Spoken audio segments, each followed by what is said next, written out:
Good morning. I'm Harley Schlanger from the LaRouche Organization with your daily update for October 25th, 2022.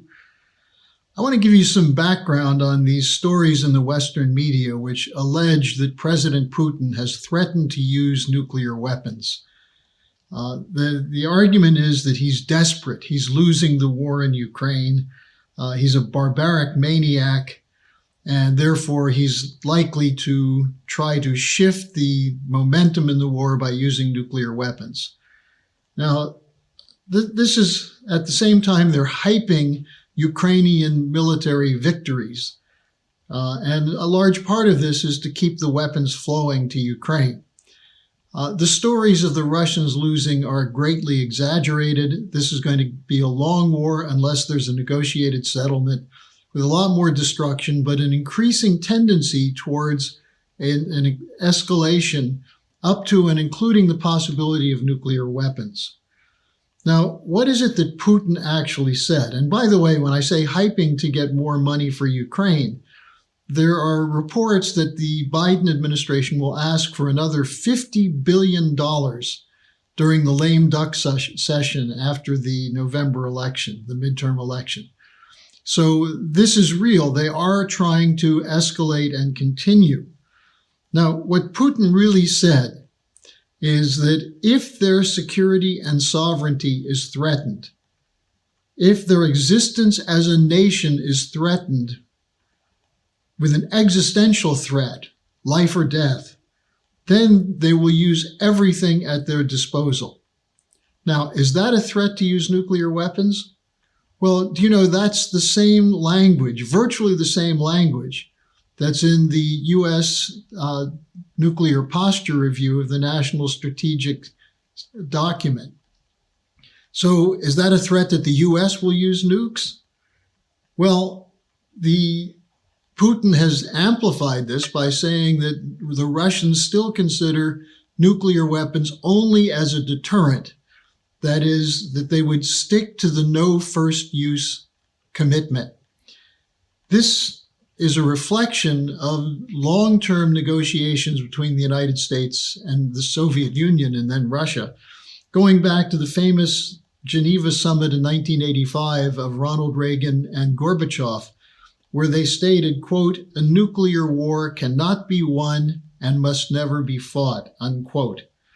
Now that exact wording was reaffirmed again in Geneva in June 2021 by Biden and Putin, where they said the same thing: a nuclear war must never be fought, or can never be won and must never be fought.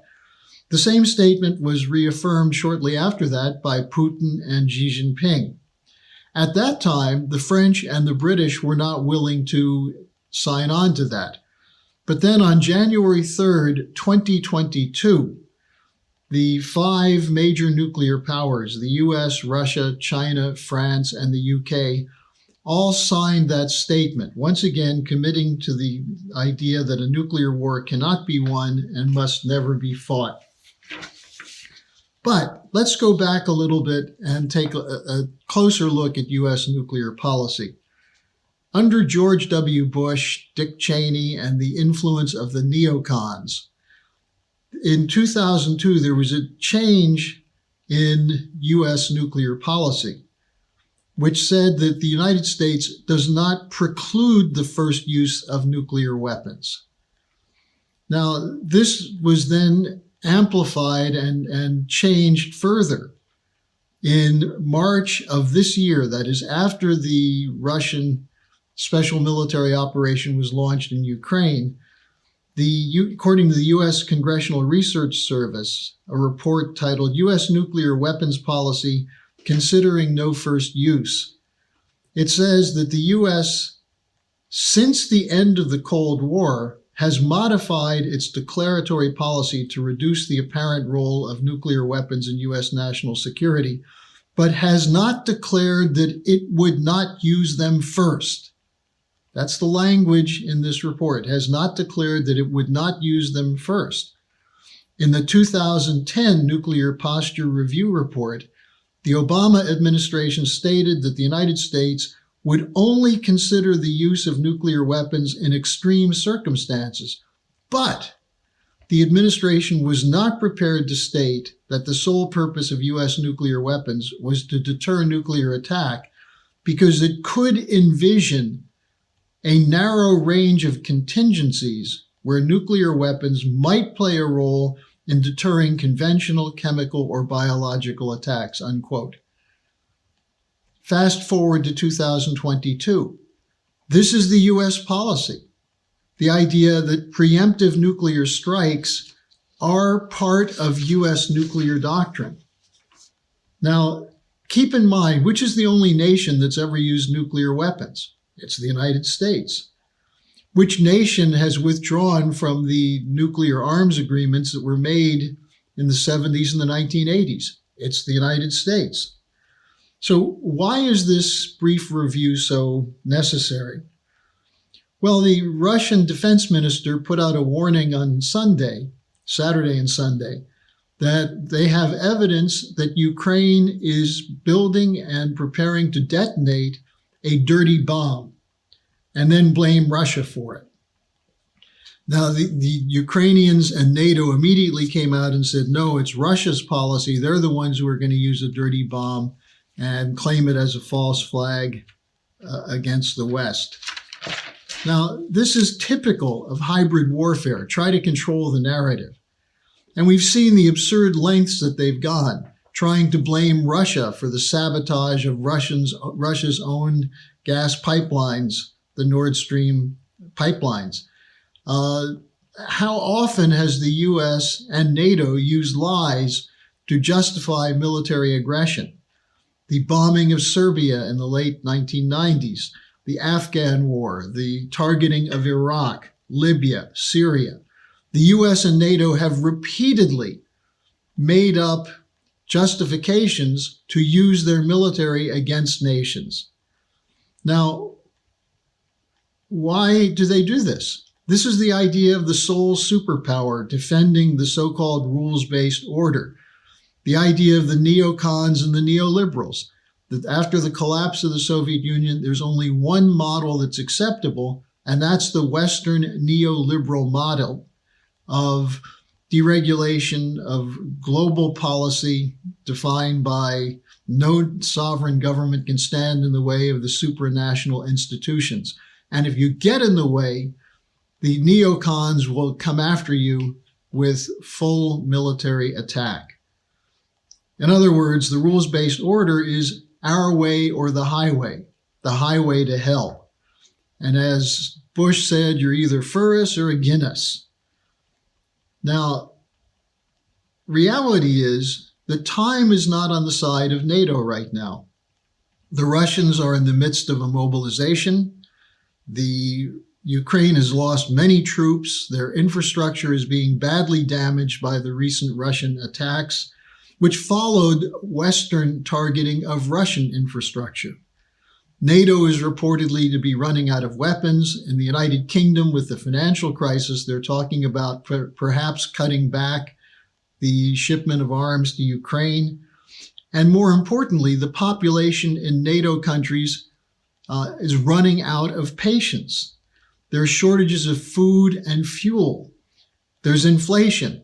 The idea that families should go hungry and cold to defend the so-called heroic freedom fighters in Ukraine is not very popular. And we're seeing growing demonstrations against that. Now, the question is, are Americans waking up?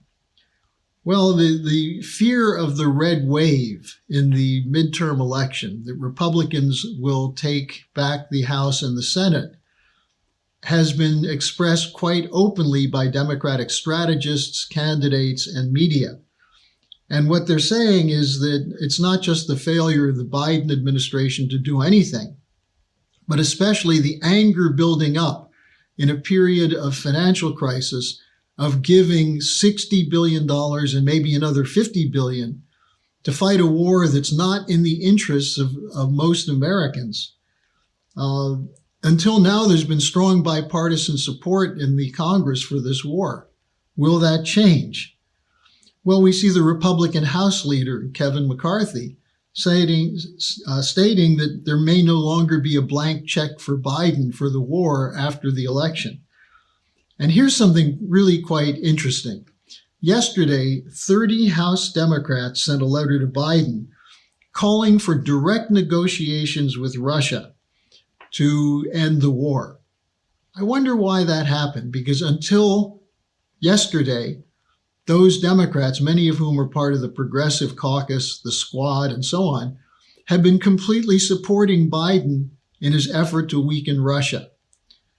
Well, do you remember what happened a couple days ago when members of the LaRouche Youth Movement ripped the mask off Alexandria Ocasio-Cortez, showing that she's a warhawk, that she's, after claiming that she's going to be there for the people, she's working with the military-industrial complex to put the world on a course toward nuclear war? And remember how shocked she was and how shocked much of the nation was by the fact that two young men had the courage to stand up and confront her that way? Well, look what happened.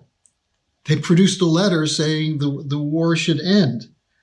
Among the signers of this letter, Alexandria Ocasio-Cortez, who responded to the attack, the intervention on her. I shouldn't say attack. To challenge her for her policy is not an attack. But she responded by saying it was rude. But then she signed the letter. You get the point? Speak up. Confront the warhawks. Whether they're left-wing, right-wing, Republicans, Democrats, confront them. And put forward the alternative to war. And that alternative will be presented at a Schiller Institute conference this Thursday. And you can sign up for it at the link at the bottom of the description section of this update. So thanks for joining me, and let's make history.